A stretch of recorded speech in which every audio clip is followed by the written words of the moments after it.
Um, Thank you, everyone, and good morning. I'd like to. You've heard a wealth of information from my colleagues at the UNDP and Pacific Communities, and thank you to Sarah and Julia for providing such a comprehensive background on both good governance and open data, as well as right to information. I'd like to speak a little bit about IFAS's partnership with Pacific Communities and our other project governance partners, the East-West Center and CARE. Under project governance, IFAS will be working on a number of anti-corruption activities, all of which link closely with open data and the importance of integrity initiatives in the region. So first, I'd like to speak about the Transparency Collective activity, which will be launched quite shortly. It'll be launched this month. And that is a series of webinars in partnership with the University of South Pacific on open data specifically and directly. It's a series of webinars for the students accessible at the regional campuses. And it culminates in an idea generation event for the students where they will be encouraged and assisted to develop activities that will, the best will be funded through small grants to launch a set of activities in their respective countries that will promote the use and access of open data. So the webinar series will cover the introductory session will be similar to this webinar in terms of a general overview. It'll also lead to a second session on supporting open data and open governance, particularly introducing the Open Government Partnership. And then IFAS's partner institutions, the National Democratic Institute and the International Republican Institute, and the three institutions work together on USAID programs in the region, but my colleague Ankuta from the National Democratic Institute will be assisting us with the third session on open data and elections, which NDI has considerable experience with. And leading on to the role of CSOs and the use of open data, culminating in the idea generation and the small grants. So that's the Transparency Collective, and it's a very direct way of engaging university students, future leaders in the region, in promoting and advocating for the use of open data. IFAS will also be working on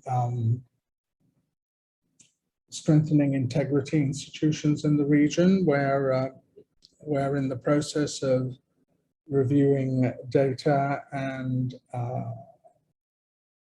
conducting an assessment to identify three partner institutions that we will work with in the longer term. We're also supporting civil society to engage in monitoring of abuse of state resources in elections.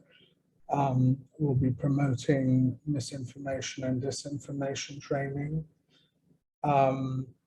and utilizing IFES's Democratic Awakening Toolkit to promote civic education. The Open Government Partnership activity is an important initiative. We are committed to promoting the concept across the region, and of course, we'll be working closely with the government in Papua New Guinea because they have an established open government process underway. In fact, they are in the process, they've drafted it, but they are in the process of seeking approval for the second National Action Plan under the Open Government Partnership. And that includes, as Sarah said, a commitment to promote right to information legislation in the country. So all of these activities tie in their very unique ways to promoting open data more broadly. Next slide, please. IFES has worked on open data in many of its forms in several countries. So for example, in Guatemala, as with Papua New Guinea, the focus was on supporting their open government partnership, and their National Action Plan in 2016 had included 22 commitments related to access to public information, citizen participation, accountability, and fiscal transparency. So you can see from that the open government partnerships can be a very important platform to consolidate a policy commitment that promotes key aspects of open data in a very practical way. As with Papua New Guinea and an access to information law, as they call it, that links directly to a strong commitment to open data. And it also provides an important platform to engage in and to strengthen mechanisms for citizen participation. In Papua New Guinea, for example, the relevant department, National Planning and Monitoring, is also committed to developing a communication strategy to raise public awareness of the Open Government Partnership and the commitments that the government will make under their second National Action Plan. And they also wish to look at developing a 10-year national policy to promote this process. So there's a real commitment and an opportunity to tie these threads together in a policy that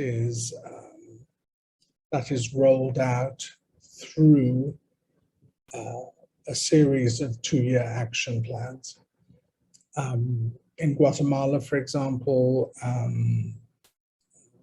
there were pilot programs to engage civil society and citizens to generate innovative activities to improve service delivery.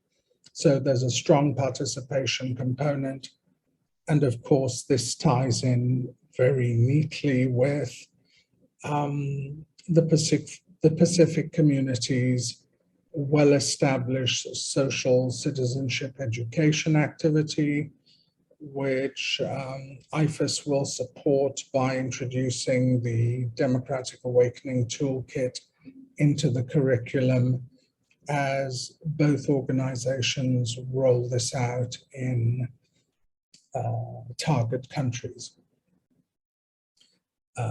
Crowdsourcing is also a useful way to engage civil society, to gather data from within the community or the public more broadly. And it provides a platform for civil society to engage in advocacy, that engage in an activity that promotes transparency, but also advocates for a more structured process of access to open data. So in Indonesia, for example, CSOs used crowdsourcing strategies for parallel vote tabulation. In South Asia, it started in India. A civil society organization, I believe it was in Bangalore, launched a website called I Paid a Bribe. And it was simply a online vehicle where the public could report paying a bribe. It didn't identify officials, but it did identify departments.